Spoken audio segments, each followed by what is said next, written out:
आज जो हमारा टॉपिक है वह है बैलेंस शीट का फॉर्मेट। देखो आपने पार्टनरशिप पढ़ा, 11th में आपने सोल पार्टनरशिप पढ़ा, तो वहां पे जो बैलेंस शीट था उसमें क्या था, एक तरफ आपके लायबिलिटीज आते थे, दूसरी तरफ आपका एसेट्स आ जाता था, कोई सीक्वेंस नहीं था। लेकिन जो 12th की सेकंड और थर्ड बुक है that is company accounting and financial analysis, उन दोनों के लिए जो बैलेंस शीट का फॉर्मेट है वो कंपनीज का बैलेंस शीट का फॉर्मेट लगेगा, जो कि एक सीक्वेंस है और वो हॉरिजॉन्टल ना होकर वर्टिकल फॉर्म में। मतलब क्या है, पहले लायबिलिटीज है, उसी के नीचे एसेट्स है। पहले क्या था आपका, एक तरफ था लायबिलिटीज और दूसरी तरफ था एसेट्स।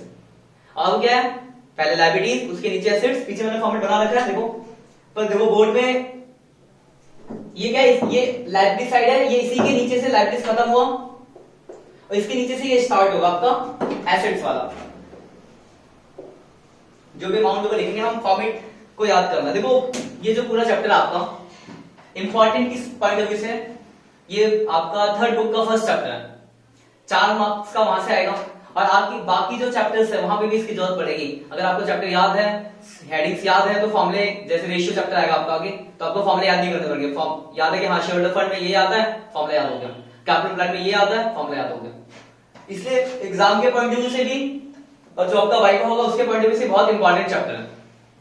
देखो लायबिलिटी से अगर मैं स्टार्ट करूं तो देखो लायबिलिटी साइड में देखो सबसे पहले मैंने लिखा इक्विटी एंड लायबिलिटीज, मतलब इस साइड क्या आता है, इक्विटी और लायबिलिटीज आता है। इसमें देखो कुछ हेड दिए। नंबर 1 है आपका शेयर होल्डर फंड, दूसरा है share application money pending allotment, तीसरा नंबर है नॉन करंट लायबिलिटीज और चौथा नंबर है करंट लायबिलिटीज। इन्हें बोला जाता है मेन हेड। ऐसे देखो एसेट साइड में 2 होंगे, नॉन करंट एसेट्स और करंट एसेट्स।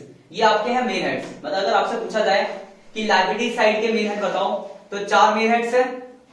पहला है आपका शेयर होल्डर फंड, दूसरा है share application money pending allotment, तीसरा आपका नॉन करंट लायबिलिटीज और चौथा आपका करंट लायबिलिटीज। वैसे आपको अगर एसेट साइड के पूछे जाए तो 2 मेन हेड है, नॉन करंट एसेट्स और करंट एसेट्स। अब उसके अंदर बात करते हैं। तो देखो पहला हेड आपका शेयर होल्डर फंड, जिसके अंदर 3 चीजें आती हैं। तो ये जो इसके अंदर 3 चीजें लिखी, इसे बोला जाता है सब हेड्स। तो अगर आपसे क्वेश्चन आती है, ऐसा भी आ सकता है कि बताओ शेयर होल्डर फंड के अंदर, मतलब जो मेन हेड है इसके अंदर कौन कौन से सब हेड्स है। तो 3 चीजें आती हैं। पहला आता है आपका शेयर कैपिटल, दूसरा आता है आपका रिजर्व एंड सरप्लस और तीसरा आता है share money received against share funds. इससे पहले अगर आप लोग पहली बार मेरे चैनल पे आए हो तो चैनल को सब्सक्राइब कर दो, फिर हम वीडियो को आगे बढ़ाते हैं। इस पे आपको बहुत इंपॉर्टेंट चीजें मिलती रहेंगी, अकाउंट से रिलेटेड, करियर में क्या गाइडेंस से रिलेटेड और मोटिवेशनल वीडियो भी मिलेंगे आपको। मतलब जो भी आएगा काम का आएगा। तो देखो पहला आपने देखा, मतलब ये समझ गए 4 मेन हेड और जो इसके अंदर है सब हेड, ये आपको करना याद। पहला मेन हेड है शेयर होल्डर फंड। अब एक करके समझते हैं डिटेल में। पहला मेन हेड है शेयर होल्डर फंड, जिसके अंदर 3 सब हेड है। पहला है शेयर कैपिटल, दूसरा रिजर्व एंड सरप्लस, तीसरा है money received against share warrants. तीनों की बात करते हैं। पहला आपका शेयर कैपिटल। शेयर कैपिटल क्या होता है, 2 तरह के शेयर्स होते हैं, आपने सेकंड बुक में पढ़ा होगा, इक्विटी शेयर्स और प्रेफरेंस शेयर्स। तो इसमें वही आएंगे आपके इक्विटी शेयर्स और प्रेफरेंस शेयर्स। उसके अंदर ऑथराइज होता है कि कंपनी की लिमिट कितनी है, इशू कितना कंपनी इशू कर रहा, सब्सक्राइब कितना लोग खरीदने आए। तो ये सारी बातें इसके अंदर लिखी है। आप बुक के जब पेज पढ़ोगे ये बातें लिखी मिलेंगी। बताइए चैप्टर में क्या ना कि आपको पहले तो आपको हेड्स याद रखने हैं, फिर जितना डीप इस चैप्टर को पढ़ोगे आपके लिए उतने फायदेमंद है। जैसे अगर मैं बोलूं नॉन करंट एसेट्स, तो 11th में आपने पढ़ लिया, दिमाग में आ जाएगा non current machinery building furniture होगा। तो मतलब बहुत कुछ ऐसा है जो आपको पहले से पता होगा और कुछ चीज ऐसी आएगी जो नहीं होंगी, इसे आपको प्रैक्टिस करनी पड़ेगी। तो पहला आपको हो गया शेयर कैपिटल, जिसमें क्या आएगा आपका इक्विटी और प्रेफरेंस शेयर्स। दूसरा है रिजर्व एंड सरप्लस। तो जो भी आपके प्रॉफिट्स और रिजर्व होंगे वो सेकंड हेड में आएंगे, जैसे general reserve, workman compensation reserve, investment fluctuation reserve, debenture redemption reserve, etc, बहुत सारे रिजर्व्स हैं। तीसरा आपका देखो money received against share warrants. देखो ये आपको हेड याद रखना है। आपको जो प्रैक्टिकल क्वेश्चन है वहां पे कहीं मिलेगा नहीं आपको। होता क्या है, मनी रिसीव्ड शेयर वारंट्स का मतलब होता है कि कंपनी को, मतलब सपोज करो मैं हूं, मुझे एक शेयर खरीदना है जिसका प्राइस आज मान लो 100 रुपए है और शेयर का प्राइस तो फ्लक्चुएट होता है दिन ब दिन, रोज उसका फ्लक्चुएशन होता है। लेकिन मैं 10 दिन बाद या 1 महीने बाद चाहता हूं कि आज के प्राइस पे मुझे वो शेयर्स मिल जाए, तो इसलिए मैं आज कुछ पैसे देके शेयर वारंट्स खरीद लूंगा। तो शेयर वारंट्स में मुझे क्या हो गया, फ्यूचर में आज के प्राइस पे शेयर खरीदने का राइट मिल गया। तो ये टेम्पोररी है, जिस दिन मैं शेयर खरीद लूंगा शेयर का में चले जाएगा, नहीं खरीदूंगा तो उस टाइम पीरियड के बाद क्या हो जाएगा, खत्म हो जाएगा आपका। पहले हेडिंग हो गई शेयर होल्डर फंड, जिसमें 3 चीजें थी, हमने एक्सप्लेन कर लिया। अगले पे आते हैं share application money pending allotment. ये भी आपको प्रैक्टिकल क्वेश्चन में कहीं नहीं मिलेगा, क्योंकि ये भी एक तरह से टेम्पोररी है। जैसे सपोज एग्जांपल, प्रोसेस जो होता है आपका शेयर अलाउट करने का, क्या होता है, लोग पहले अप्लाई करते हैं, तो पैसा और एप्लीकेशन कंपनी के पास जाता है, फिर कंपनी वेरिफिकेशन करती है, देन कंपनी शेयर्स पब्लिक को अलाउड करती है। तो इसके बीच में टाइम पीरियड लगता है कुछ टाइम। तो सपोज करो कंपनी ने लोगों से, पब्लिक से पैसा आ गया मेरे पास, मैं कंपनी हूं, लोगों ने क्या अगर अप्लाई किया, मेरे पास पैसा आ गया और आज मुझे अपना साल क्लोज करके बैलेंस शीट बनानी है, पर अभी मैंने शेयर अलाउट नहीं कर रखे, तो उस पैसे को कहीं तो दिखाना पड़ेगा। तो उस पैसे को दिखाते हैं share application money pending allotment. तो नाम से पता चलता है कि पैसा मिल गया, शेयर्स देना बाकी है। टेम्पोररी है, जिस दिन शेयर्स दे देंगे शेयर आखिर में आपका चला जाएगा। बाकी देखो ये दोनों आपने सुने सुने नाम है, नॉन करंट लायबिलिटीज और करंट लायबिलिटीज आपने 11th में पढ़ा होगा, पर वहां पे सिर्फ आपने इतना ही पढ़ा था कि नॉन करंट लायबिलिटीज मतलब वैसे डेट जो हम 12 महीने के बाद पे करते हैं वो नॉन करंट होता है, और जो 12 महीने से पहले पे कर देते हैं वो आपका करंट होता है। लेकिन वहां पे आपने ये भी देखो उसके अंदर भी सब हेड्स होते हैं। तो देखो नॉन करंट लायबिलिटीज में देखो 4 सब हेड्स हैं, ये एक चौथा छूट गया ना, 4 सब हेड्स हैं।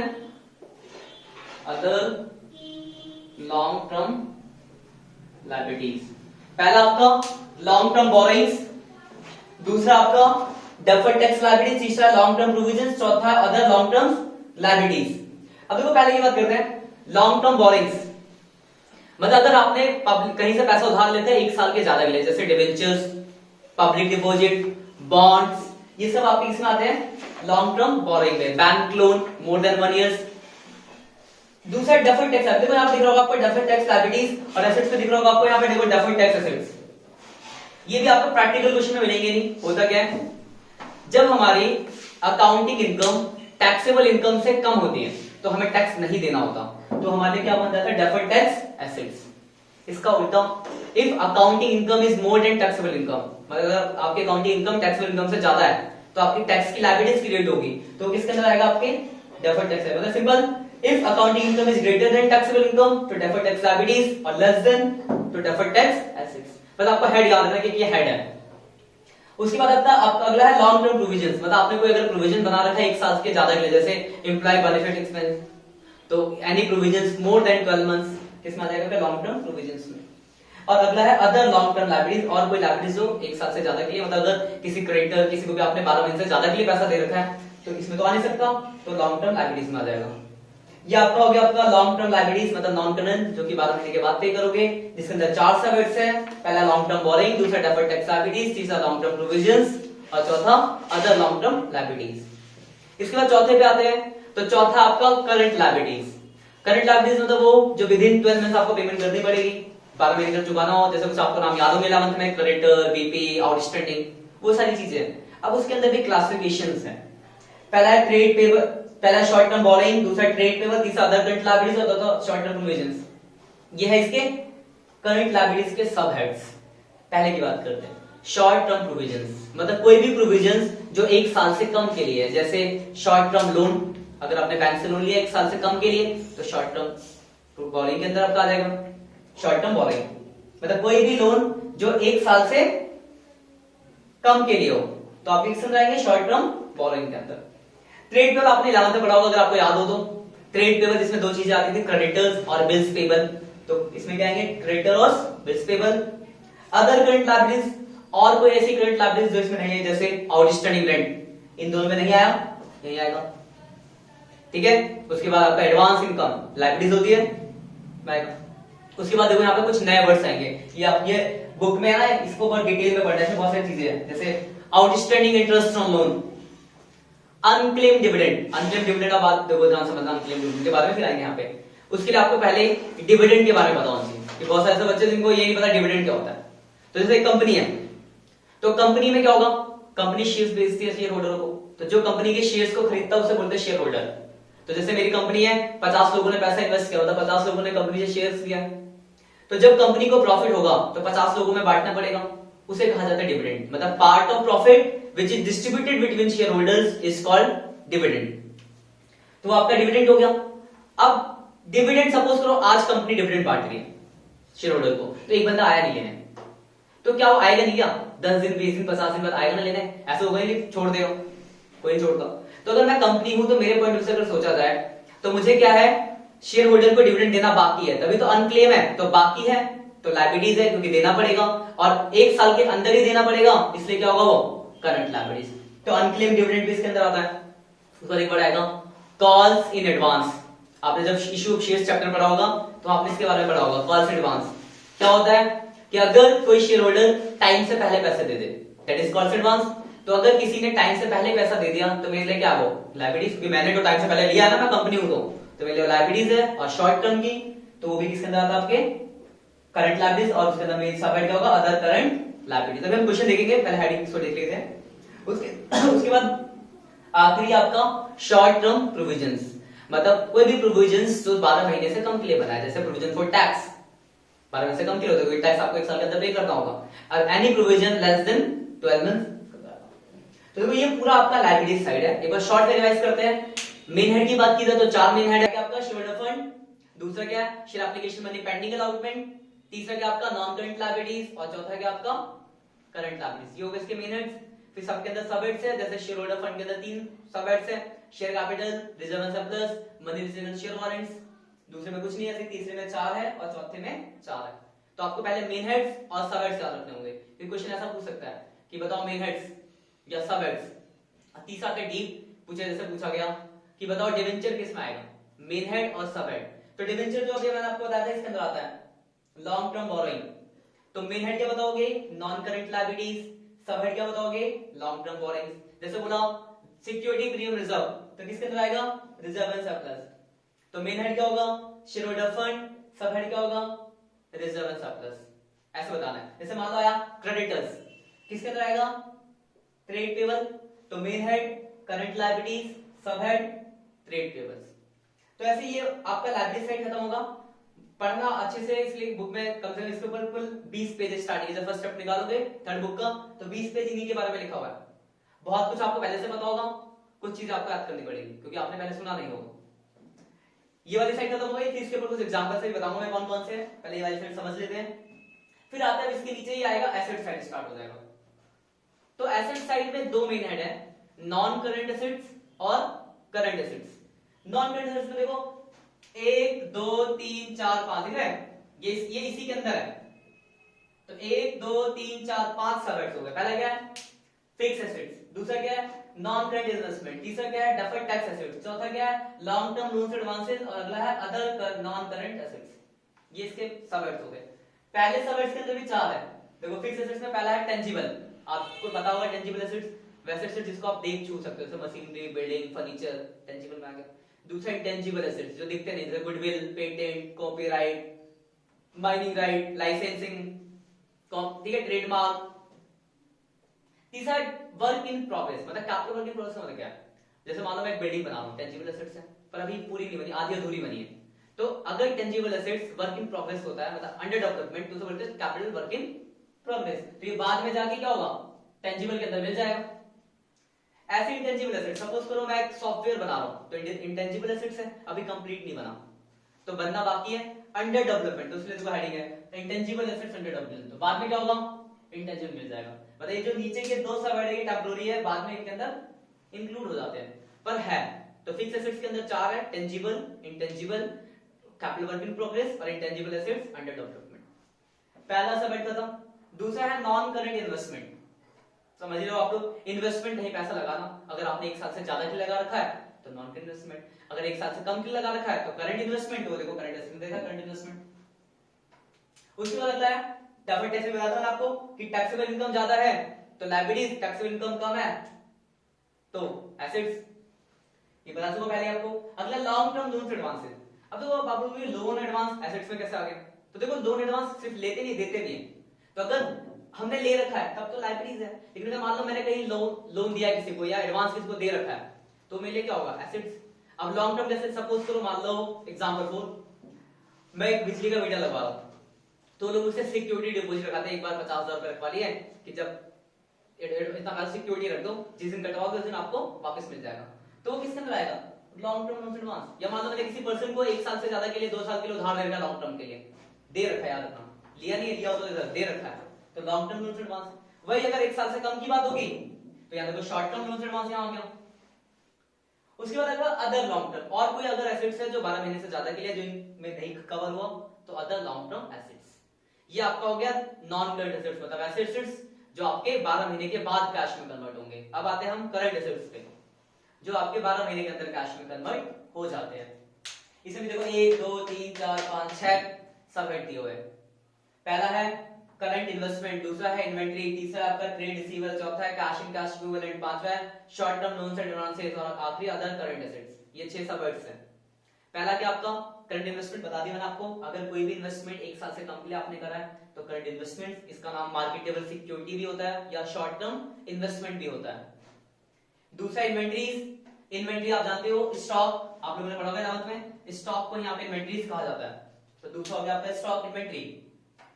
तीसरा आपका ट्रेड रिसीवेबल, जैसे ट्रेड पेबल था वैसे ट्रेड रिसीवेबल, ये भी पढ़ा आपने 11th में, क्या होता है इसमें डेब्टर और बीआर आते हैं। अगला आपका कैश एंड कैश इक्विवेलेंट, मतलब कैश और कैश के बराबर, तो इसमें दो चीजें आती है, कैश और बैंक।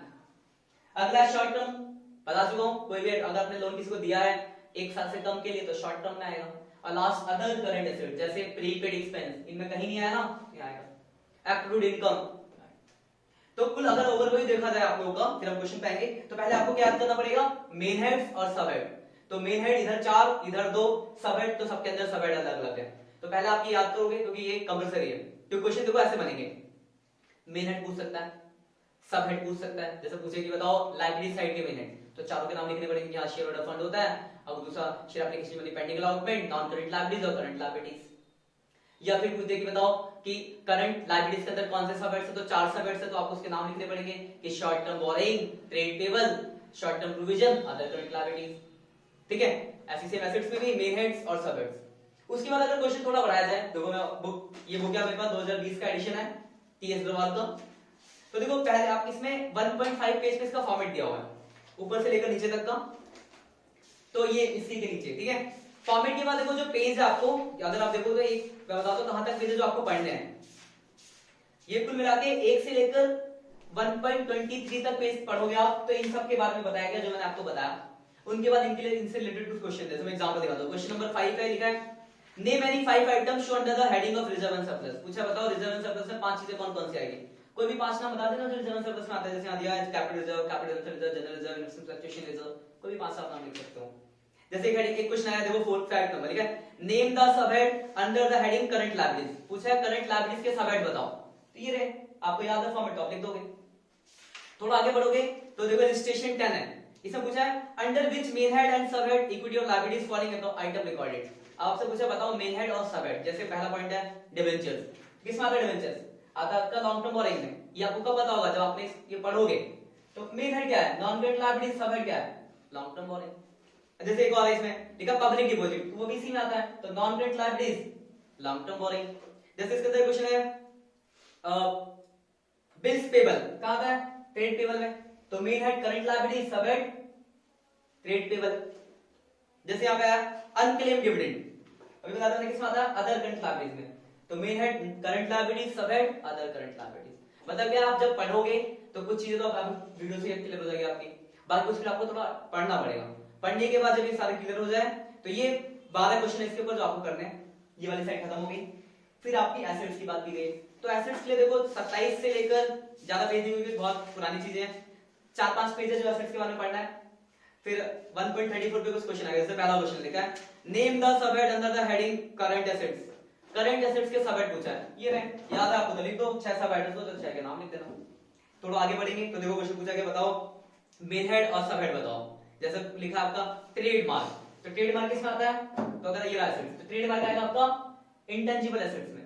तो main head non current assets, subhead fix assets के अंदर इंटेंजिबल एसेट्स। जैसे दिया आपको कैश इन हैंड, कैश ये आपका कैश एंड कैश इक्विवेलेंट में आता है, तो मेन हेड करंट एसेट्स, सब head cash and cash equivalents.